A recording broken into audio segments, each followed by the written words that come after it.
Most people know the specific anxiety of being called into a manager's office when things haven't been going well. You walk in braced for the worst, expecting a reprimand for the problems you already know exist. This is the situation for Miss Lina, a dedicated teacher who has hit a wall with her classroom control. Waiting for her is Mr. Karim, a leader whose professional, calm demeanor is about to turn a stressful encounter into something productive. By deconstructing their interaction, we can see a specific model for assertive leadership, one that replaces the standard disciplinary meeting with a precise, repeatable method for improving performance. Karim opens with a strategy called the buffer. He doesn't start with the noise in the hallway. He starts by acknowledging the visible effort Lina has put into her lesson plans and the high level of student engagement he saw during the first half of her class. Starting with specific, genuine praise serves a psychological purpose. When a manager leads with a problem, the employee's brain often shifts into a defensive fight-or-flight mode. By leading with what is working, Karim establishes enough psychological safety for Lina to actually hear what comes next. When a leader validates a professional's hard work first, it anchors the conversation in reality. It signals that the critique to follow isn't a personal attack, but an attempt to help a capable person get even better. Now comes the pivot.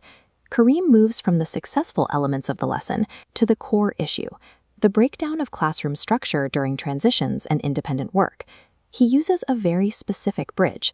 At the same time, this phrasing is a subtle but powerful tool. Unlike the word but, which can feel like it cancels out the praise that came before it, at the same time allows the praise and the critique to exist as equally true facts. Lina's reaction is immediate. She admits she's been struggling, noting that as the noise level rises, her control over the group begins to slip. Instead of stepping in to lecture her on why this is happening, Karim makes a masterful move. He asks a question. What do you feel is making the situation most challenging? This prompted self-diagnosis flowchart shows the difference. Directing makes employees defensive.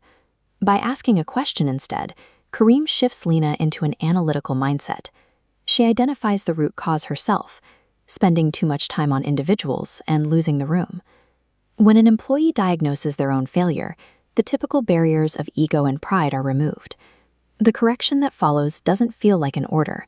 It feels like the logical conclusion to their own observation. Karim's next step is to anchor that discovery with a dual action response. He provides deep empathy while maintaining absolute clarity on the professional standard. He validates her intention to support every student, but he draws a firm line on the result. He makes it clear that regardless of her good intentions, the classroom environment must remain calm and structured for learning to happen. This separation of intention from execution is vital. It allows a leader to address a failure in behavior without devaluing the person's character or their commitment to the job. Now that Lina owns the problem, she begins to own the solution. She suggests clearer routines and firmer transitions, steps she might have resisted if they were simply handed down as instructions. Karim meets her halfway with tangible support. He offers a peer observation with a colleague who excels at transitions and commits to helping her refine her lesson pacing. Finally, he introduces accountability. He is supportive, but he is also explicit. Maintaining these standards is a requirement of the role. He tells her they will monitor her progress together over the coming weeks to ensure the changes take hold. Even though Lina is now on a monitoring plan, she leaves the meeting with a sense of relief. The anxiety of the unknown has been replaced by a concrete plan and a manager who has shown he is invested in her success. This entire conversation is built on 3 pillars: empathy to build trust, clarity to define the standard, and accountability to ensure growth. The center of this triad is where assertive leadership functions, closing the gap between current performance and professional standards. Great leadership isn't about being nice or tough. It's about structuring difficult conversations so precisely that the path to improvement becomes clear for everyone involved.